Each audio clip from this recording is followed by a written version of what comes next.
Carronauta, beleza? Mais uma vez, sejam muito bem-vindos. Sejam bem-vindos agora à parte 2 do vídeo em que eu falo sobre o CLK GTR, a história, as curiosidades e tudo mais. Então vamos pro vídeo sem mais enrolação e já deixa o seu like aqui embaixo e se inscreve. Valeu! Outros fatores também que mostram a simplicidade do que era o projeto do carro em questão de acabamento é a questão dos faróis, justamente que são faróis que é até comum ver, inclusive aqui no Brasil a gente vê aquele farol que é aquela dupla parábola, aqueles faróizinhos duplos, né, que a gente vê na dupla parábola não, perdão, é aqueles faróis duplos que a gente vê nos Mercedes da geração W220 e W221 e as lanternas também eram as mesmas. Mas quando se trata de um carro de corrida é fácil perceber, afinal de contas o capô dele, a carroceria ela é desmontada de forma como se fosse uma bolha. E aí é onde mora a questão do que é diferente de um carro que veio das ruas para as ruas e um carro que veio para as pistas. E aí, pessoal, você pode estar se perguntando, pô, um carro desse é muito raro, afinal de contas foram 26 unidades, 20 cupês, 6 roadster, mas a gente teve um aqui no Brasil e não era qualquer versão.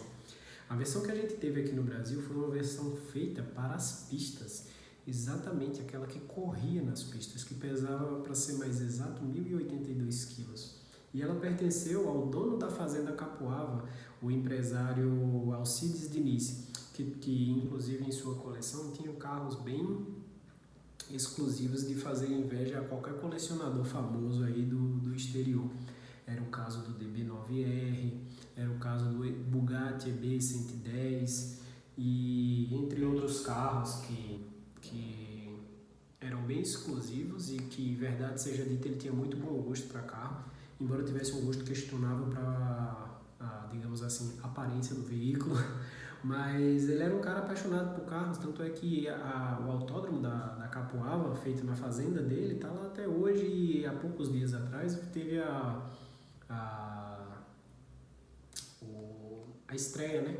A apresentação da Dodge Ram 1500 Rebel, que foi feita lá no autódromo da fazenda Capoava.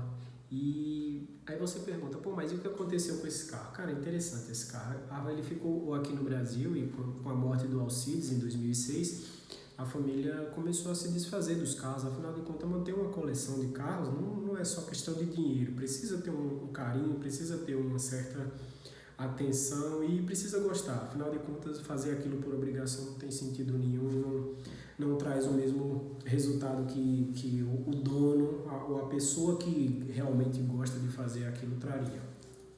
E aí ele foi vendido aqui no Brasil mesmo, para um outro proprietário que era dono de um museu. E se não me falha a memória, é um museu que ficava em Interlagos.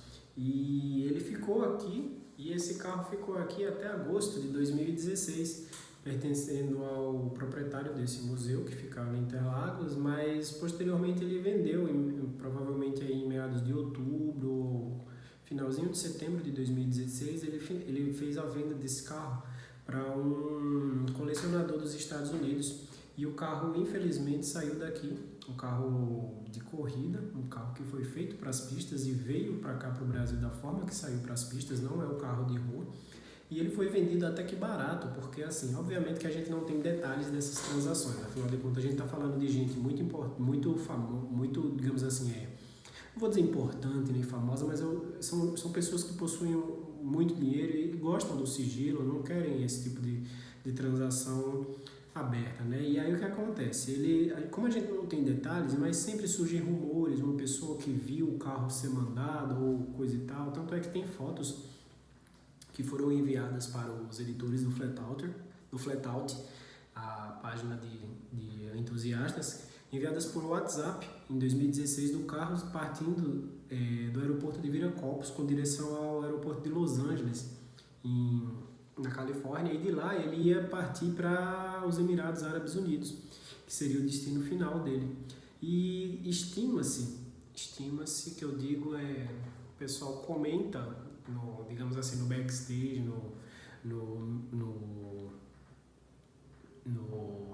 por trás das cortinas, que o carro teria sido vendido por 2 milhões de dólares, o que é um valor bem baixo, se levarmos em conta que trata-se justamente de um CLK GTR para as pistas, não é a versão de rua. E por que é barato 2 milhões de dólares esse carro? Porque apenas a título de comparação, em 2015 a gente teve uma unidade coupé desse carro, que embora seja rara por ter só 6 unidades, não é tão rara quanto uma versão de corrida desse carro que foi campeã nos 96, 97. E foi vendida em Goodwood, famoso festival de automotivo que acontece, e ele foi vendido por 2,8 milhões de dólares. Um carro de rua pesando 300 quilos a mais.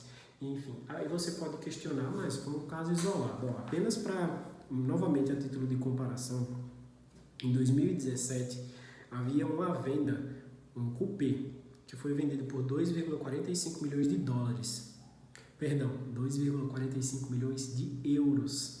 No câmbio da época dava mais ou menos aí 8,47 milhões de reais, apenas no coupé. E em 2018 o chassi número 9 marcava 1.440 km no odômetro, já era seu terceiro dono, e ele foi leiloado por 4,51 milhões de dólares, ou seja, quando se trata de CLK GTR, 2 milhões de dólares num carro que veio das pistas e não teve nenhuma modificação, não foi amansado para vir para as ruas, ele saiu muito, muito, muito barato. A gente fica triste porque, pelo menos eu e acredito que alguns de vocês entusiastas, porque esse tipo de carro a gente gostaria de ver aqui participando de eventos e tal, mas faz sentido ter um carro fora. Por quê? Porque esses carros eles não têm mais a mesma estrutura, por exemplo, nos circuitos, nos autódromos daqui já não comportam esse tipo de carro porque meio que pararam no tempo. E esses carros são muito exclusivos, então faz muito mais sentido manter esse carro lá fora, tendo uma vida, digamos assim, de glória, que foi a vida para a qual ele foi criado. E se até agora você ainda não está convencido de que esse carro tem muito a deixar, digamos assim, de legado, né, na história do automobilismo, e deixou na história do automobilismo, a cereja do bolo desse carro foi que a Mercedes resolveu fazer uma versão super sport, como se não fosse suficiente trazer um carro como esse para as ruas. E aí o que aconteceu? Essa versão super sport, ela foi produzida em cima dos coupés, ou seja, foram 5 versões que foram produzidas em cima dos coupés, e ao contrário do que algumas pessoas possam dizer, não foram criados outros 5 carros. O que aconteceu foi que 5 carros já existentes, coupés, foram modificados pela própria Mercedes, a AMG, para que recebessem a denominação Super Sport. Havia algumas poucas diferenças no carro, mas basicamente a principal diferença que havia é que é o seguinte: esse carro recebeu um motor 7.3 V12 cilindros, que rendia basicamente 100 cavalos a mais do que a versão anterior de rua, ou seja, de 6.9 ele foi para 7.3, e se comparada com a versão de corrida, partiu de 6.0 litros para 7.3 litros V12, o que rendia aí os mesmos 78,5 kgfm de torque, que para mim é basicamente um trator. Você com a força dessa, eu acho que é compreensível que eles tenham colocado um controle de tração no carro antes de mandar eles para ruas, porque do contrário você lixaria o pneu numa saída, pisando no acelerador de forma mais empolgada. E quando eu digo pneu, eu estou sendo bem otimista, porque na verdade acredito que seriam rolos compressores, quando a gente tem em mente que tratam-se de pneus 345-35 R18. São muito largos e vocês vão poder conferir aí nas fotos que eu vou deixar para vocês e nos vídeos.